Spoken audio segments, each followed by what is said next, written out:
They have suddenly had something switched on. You know, they didn't realize what was possible at school until they connected to their learning through the DIG experience. And all of a sudden, everything became more relevant. It's why I got into teaching, because I wanted to make a difference. You know, I wanted to help empower the learners to actually be learners and to be connected and to be impactful members of society. I think we give a lot of lip service to curiosity, but I think we have to ask ourselves the really hard question of what does it mean? What does it look like to actually nurture a young person's curiosity? And I think that requires something different than what we often do in schools. So I think the beauty of the DIG is it's a real active process that we can learn, that we can utilize to build tools to capture curiosity and engaged learning. And what you see when you do the DIG is that it's not just the kids are more engaged or more curious, but they actually transform who they are. They transform their possibilities. They transform their confidence levels. They transform the depth of their interests or the depth of their future pursuits. So this is life transforming. It's not just education transforming. It just felt like really nice to finish it and like make it click and connect. Like, it's so satisfying, And then it makes you dream of bigger things. I think that people can tell that there's something different about people that have been through a DIG.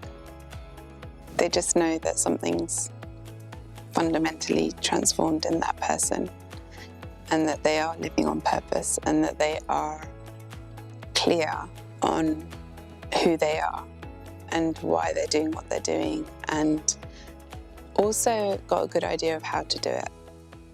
It's really powerful watching people engage in a DIG, because what you're seeing is people come alive with learning. I mean, it was just a profound shift in depth of understanding, depth of knowing, depth of knowledge that I didn't actually think was possible before that.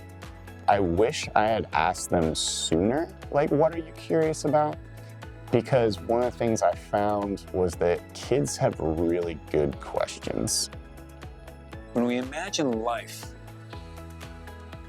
in which we are truly empowered to create the life that we want, and we believe in our students at this very critical time in their life, challenging them to greatness, seeing them show up in that greatness, seeing them finding their voice, and seeing them actually able to impact the world today, we completely change how we think about ourselves as adults. Rather than being the holders of knowledge, instead being the co-creators of learning. Every single person has brilliance. I believe this, like 100%. And I always say it takes on two forms. Brilliance as in, like, they have this light inside of them, this energy that if fanned and if fed will really shine. And you can see it in their eyes and you can see it in their face. I also think everybody has something that it's a gift that they have, or a talent or a strength that they can use to do something, to make an impact in the world. And I think our education system is set up to only recognize a certain type of brilliance. And that is where we saw it in kids that we didn't see it in. That was when it was like, you couldn't see it. When we look at the impact of showing up in a new way as co-learners with our young people, where they begin to realize that their learning matters, that they matter, and their learning matters, they begin to want to be in school. The school is a place for them to become.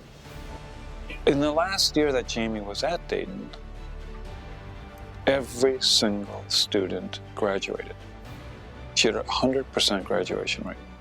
Why? Because every student mattered. We're holding our kids back. They are capable of achieving levels of brilliance well beyond our imagination. It's us that are holding them back. The education that we're giving to our kids is increasingly irrelevant, and the kids will tell us this. If you ask them, they will say this is irrelevant. Hello, are we listening to them? If you ask business people, is what we're teaching the kids relevant? They'll say no. You're not preparing them to be the people we need.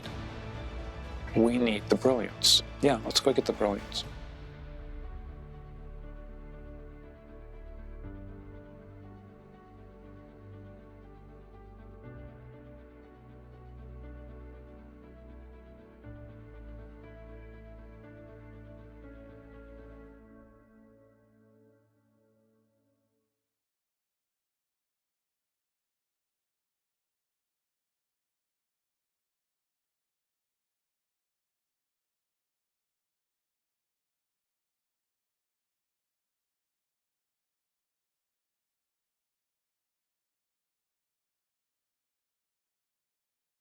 We've been learning about like what we want to learn about in schools and how we can like put that into the learning system, like what we're interested in and everything that we basically want to learn about. And I feel like that's something that I've been wanting to do because like I always think about how what we're learning about like is really gonna affect my life. It feels like really fun, like and amazing, and you feel really proud of yourself, and it's great to feel proud of yourself. I wish I had asked them sooner, like, what are you curious about? Because one of the things I found was that kids have really good questions. It's basically figuring out how you should know yourself. It's why I got into teaching, because I wanted to make a difference. You know, I wanted to help empower the learners to actually be learners and to be connected and to be impactful members of society.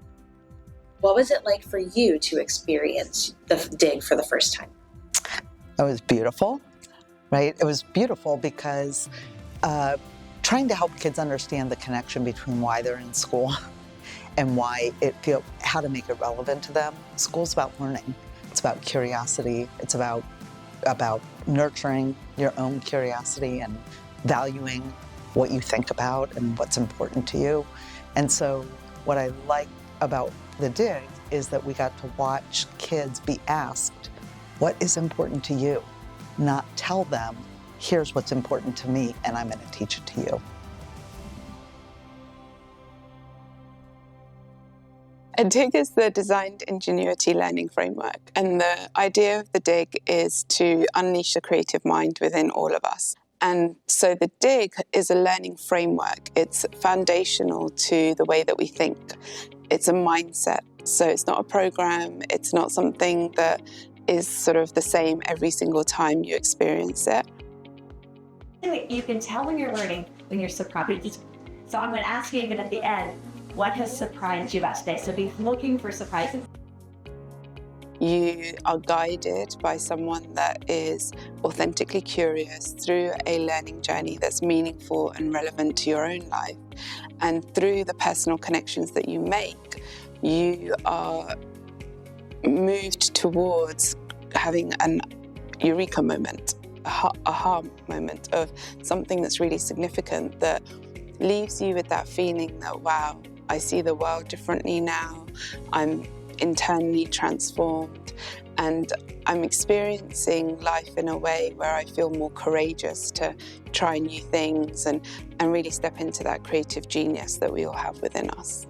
Students just really started to learn, like she coined like rabbit hole research, like we're like getting curious and like learning about how things connected. Like that was the whole thing, like making connections between two things that seem completely unrelated. How do they connect on a deeper level? And then how do I represent that somehow through something that I am interested in or that I love? Like if I love music, can I sing a song about it? Or can I, if I want to, if I like food, can I bake a cake? But it wasn't about the artifact or the product. It was about how they used that to show how the things connected, using like new vocabulary they had learned, new information because they had to research. So they were doing reading, writing.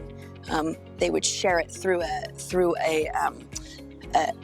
process where students get to just talk to one another. So instead of speaking to the whole group, they get to share with each other, and then they do it again. So I got to tell you about my project in 3 minutes. So I'm learning how to speak in a focused, concise way. And then you listen and you give me feedback or you ask questions. And I might say, I forgot to say that. So then when we rotate and I do it again, I get to make those adjustments right there in the moment. And we just found we found that students really made great growth in the speaking and listening piece of what we were trying to do as well. And from there, realizing as a ELD or English language development teacher for students that English was their second language, it started to check all the standards. And so it was like, wait a second, how can I keep adding more standards to something that was so beneficial? You could just see them, see the learning so clearly that I couldn't stop messing with it, I guess, to see how we could add every single standard there was from the state. And it was eventually we added them all. And it was such a beautiful thing to see the kids doing it over and over and iterate this thing that they were loving, mixed with all these standards, mixed with this opportunity, and just to watch them have agency in their learning. They become very intrinsically motivated to learn and more curious naturally. And we know from neuroscience that when you become curious about one thing, then generally you become curious about really everything. It can really supercharge your curiosity, which can lead to creativity and, definitely an increased ability to learn at a rapid pace, which, creates engagement, which creates academic gains, really. An architect sounded kind of boring for me, and I felt like I needed more stimulation with creativity. And so I thought of things that I really love, and Disney was one of that. So I looked into the jobs that they had in different things, and I watched documentaries and stuff about it, and I really just kind of learned a ton, and it was really fun. We're asking our students to get out of their comfort zone and pick something relatable, right? Something they're interested in, which they don't really have an opportunity to guide their learning. But now teachers are also being asked to get out of their comfort zone and rely more on the students, so it's scary. Miller has this little picture, and it shows how it's gonna feel. And she was actually really right about it. As in the beginning, when she's talking about it, you're just like, it's gonna be easy. It's gonna be easy. And then you get to those hard parts and you're like, man, this is not easy. And then at the end, you're like, why was I even worrying about that? This is easy. It's really powerful watching people engage in a dig, because what you're seeing is people come alive with learning. So in spaces, especially schools, where students can seem like they're just sort of going through a process that can feel rote or can feel boring. I mean, it's an old trope that school's boring. Oh well, school's supposed to be boring. But when you see people come alive with learning, it's really exciting. They have suddenly had something switched on. They didn't realize what was possible at school until they connected to their learning through the dig experience. And all of a sudden, everything became more relevant. It's pretty fun, actually. But in the beginning, you get frustrated at the Google, because you gotta search up all these things and you just put the words in there. And sometimes your results aren't what you wanted. But sometimes you find, how Mrs. Miller says it, the diamond. I already know a lot of things about baking, but when I searched it up, I just kept scrolling down on Google and clicking different websites and researching a little bit more to find different and unique things about it. Next step is sort of just to connect all the little diamonds and the big diamonds all together to come out with the big picture. For example, my ikigai was rights, and my interests are animals. And so I put it together, and I found all these little diamonds, and throwing it together gave me this big wow factor, I guess. I think that people can tell that there's something different about people that have been through a dig. They just know that something's fundamentally transformed in that person, and that they are living on purpose, and that they are clear on who they are and why they're doing what they're doing, and also got a good idea of how to do it. You know, how to really live into all the dreams.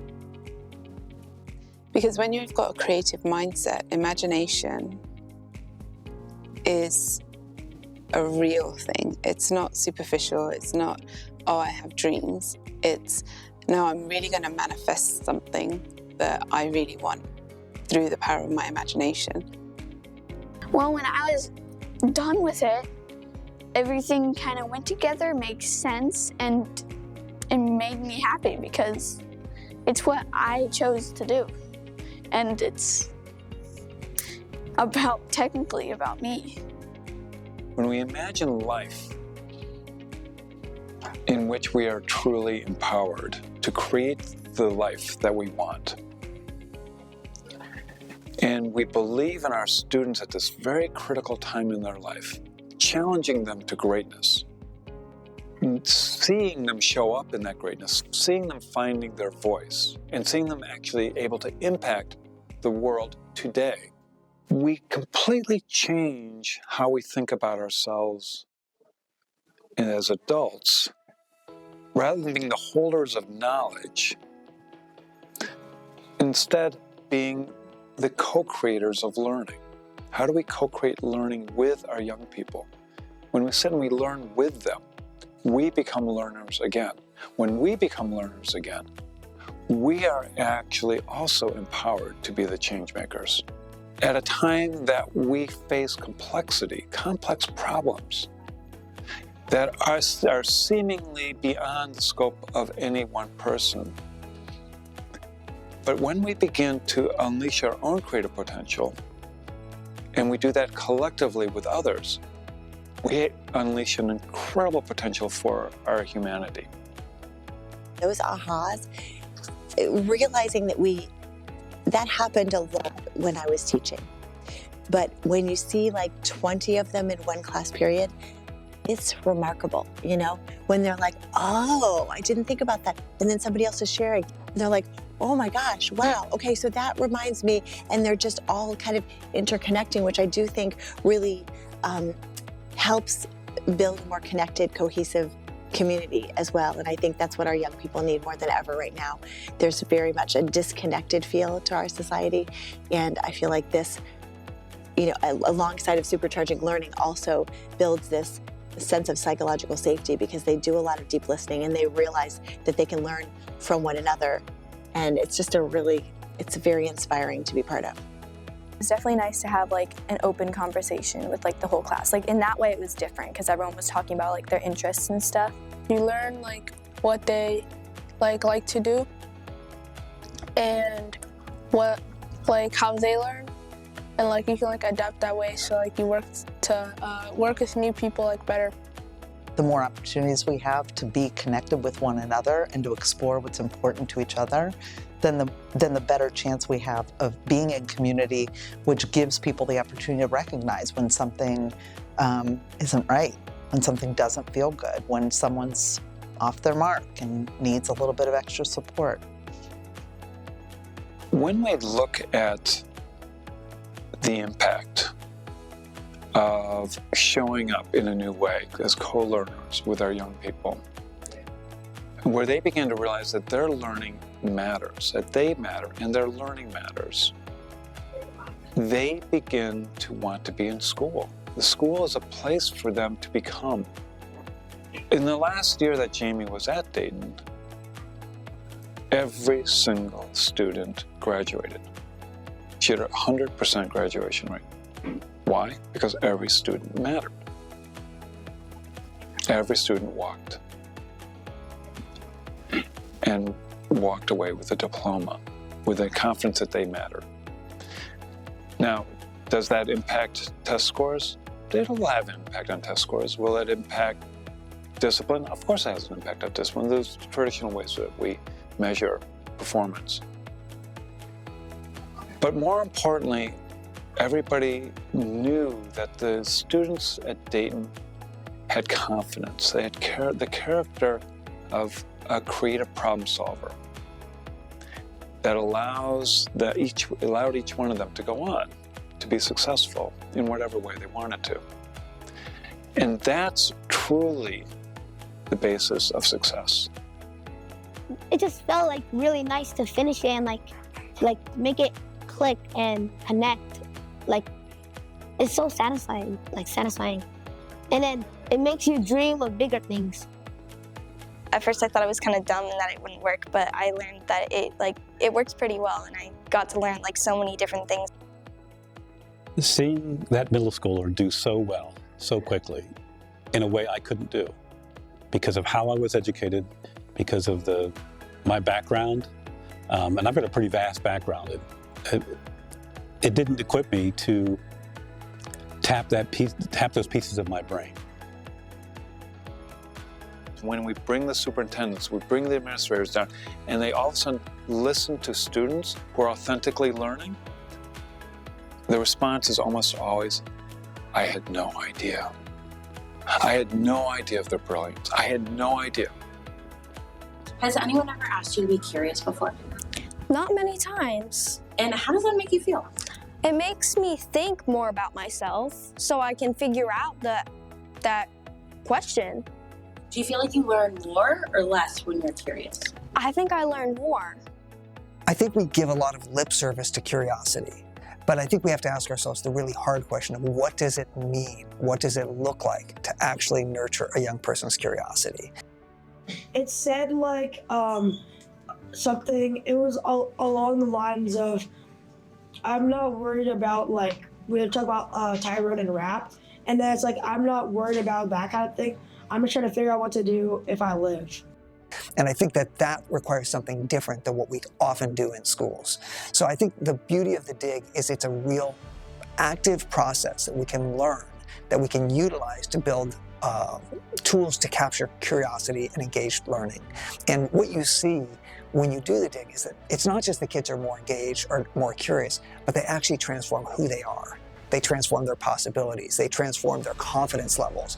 They transform the depth of their interests or the depth of their future pursuits. So this is life transforming. It's not just education transforming. The biggest question that someone can ask about this whole experience is like, what is it like?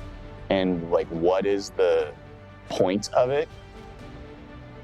And I actually had this experience at lunch. Like, we had our mini dig in the morning, we did 2 periods, and then all the 7th grade teachers were like, who are all those people in your classroom? And I tried to explain it to them, and it was really difficult because I found myself being like, well, you just have to experience it. It's an experience, and once you like open up that door, it's very much like an enlightenment of, wow, this is totally different than like how you're supposed to do school. And I found myself kind of like sputtering for words over how do I explain what like an authentic learning is to teachers that are used to, here's, page 3, let's do all the problems on it. It's either right or it's wrong, or here's your homework for tonight, read this, do this. Some of the stuff that we're learning doesn't always feel like the most helpful. And so I feel like if I got to choose, it might feel more helpful and like get to feel and like have an impact. So you really can't imagine like choosing your education? No. Would you want to? Yeah. We're holding our kids back. They are capable of achieving levels of brilliance well beyond our imagination. It's us that are holding them back. We consistently see them achieving well above their grade level. Why? Because they wanted to. They were curious. They knew that learning mattered. And so when the adults begin to realize that we're actually constraining and restraining them from their brilliance, if we just challenge them to that, then they can begin to say, the standardized test, whatever. We need the brilliance. Yeah, let's go get the brilliance. When we sat with that group of students at the beginning and talked about, what this could be and what we want to do, and we said, what if what if we could like change education here in Dayton? And then someone said, what if we could like impact like our county, like other schools that are around us? And then someone said, what if we could impact our state? And then this one, I think she was a freshman, said, what if we could impact the world? And we were like, yeah, you know, because it's like, you know, dream big, you know, whatever. And I don't know what that meant or we didn't know what that would look like. You know, you form it and like, what would that look like?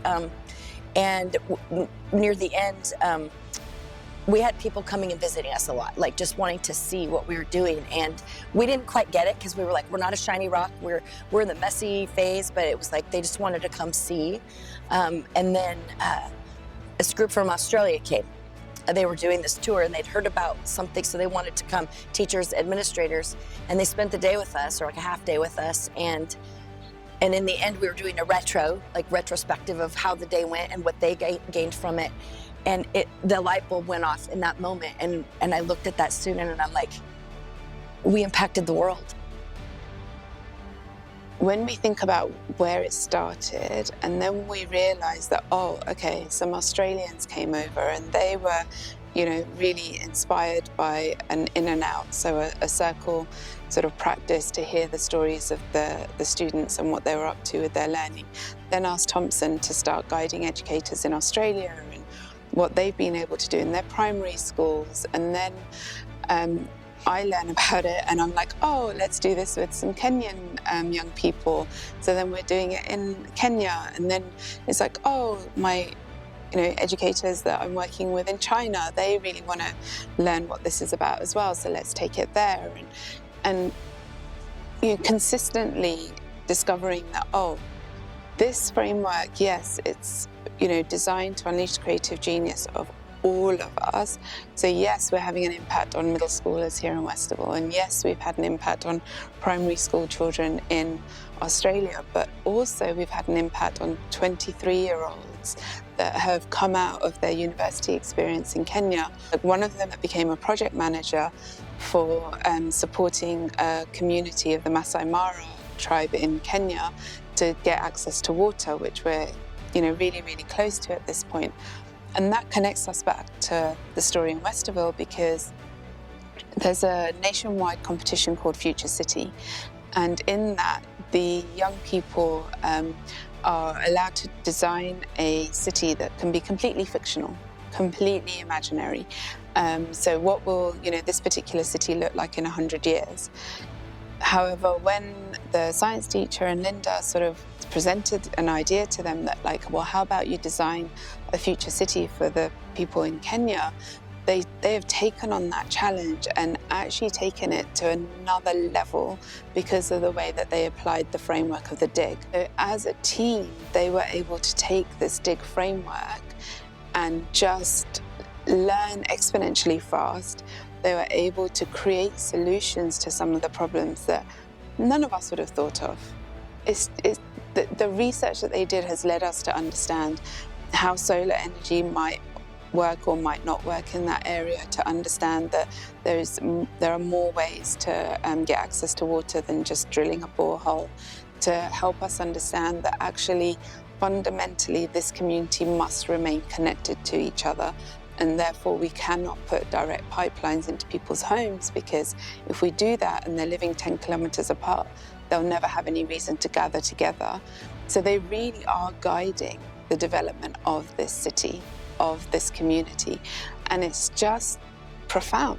It's just, in some ways, people might not believe it's true, but it really is, because they just got so into owning their own learning journey. And there's a quote from someone called Terry Doyle that's, the one who does the work does the learning. Well, they did the work, so they learned a lot. And they're so passionate about it still, that even though they've left middle school now, they're still wanting to meet with us. They're still wanting to meet with the members of the community and the project manager that has been guiding the work there, so that they can support through fundraising, through making more connections with other potential partners, through really sort of seeing can we achieve our goal of empowered dignity for these people. And so they're part of a story that's bigger than we can possibly imagine just by, by unlocking their curiosity. It's an incredible thing. I mean, it was just a profound shift in depth of understanding, depth of knowing, depth of knowledge that I didn't actually think was possible before that.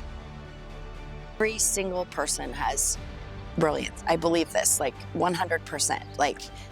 And I always say it takes on two forms. Brilliance as in they have this light inside of them, this energy that if fanned and if fed will really shine. And you can see it in their eyes and you can see it in their face. I also think everybody has something that it's a gift that they have, or a talent or a strength that they can use to do something, to make an impact in the world. And I think our education system is set up to only recognize a certain type of brilliance. And that is where we saw it in kids that we didn't see it in. That was when it was like, you okay, you couldn't see it. I was making something that other people would look at and be like, hey, I could do this. I could help the world. This work matters more than anything because education births all other professions. Clearly, the world has changed a lot, and education has changed very little. And if we want to prepare kids for this really dynamic, fast-moving world of innovation that we're living through the time probably of the greatest change in the history of human civilization, we have to be preparing kids to be agile, to be mobile, to be thinking creatively, to be changing the way they're thinking, to be digging deeply into their curiosities. So I almost think it's a disservice to kids to continue to educate them the way we did for the past world when we're preparing them for a future world that's very different. It requires something very different of them. When the world changes around you and you do not change, you become irrelevant. That's what's happening with our schools. The kids know this. Why are they becoming less engaged? Because they realize it's not relevant. Why are they learning all this information when they can just Google it? Why? Now with AI, why? If we don't challenge them to a higher level of thinking, they will be replaced and replaceable by technology. This is the reality we're living in. Not only that all that knowledge is accessible, but knowledge is also gotten to a point where it can be created by computers. We're not just coming up with some crazy idea. It's like, this is what our world needs, and this is what these are the kind of people, problem solvers, creative, thinkers. So we need to do it different. We need to understand that the education system was not built for the world that we're in today. There's a lot to say, well, we don't want to change. Oh, that's fine. You don't want to change. I don't want to change. We don't like change. We don't have a choice. The education that we're giving to our kids is increasingly irrelevant, and the kids will tell us this. If you ask them, they will say this is irrelevant. Hello, are we listening to them? If you ask business people, is what we're teaching the kids relevant? They'll say no. You're not preparing them to be the people we need. So what's only holding us back is our fear of change. But we don't have a choice. We have to walk into that unknown together with courage. Because if we don't, there is no future. There are children out there that are crying out for us to do this work, for something to change in the school system. The data speaks for itself. Never has there been such a high rate of suicide in our schools. Never has there been such a high expression of mental health issues. I don't know when was the last time that teacher retention was such an issue. We have to do something. We have to. And so us doing this work together means that we know that, yes, we're taking on a system that's a fundamental part of our society, and we're not doing it alone. and we're always learning. And as long as we keep trying, as long as we keep doing, as long as we keep experimenting, as long as, there's going to be hope in the world.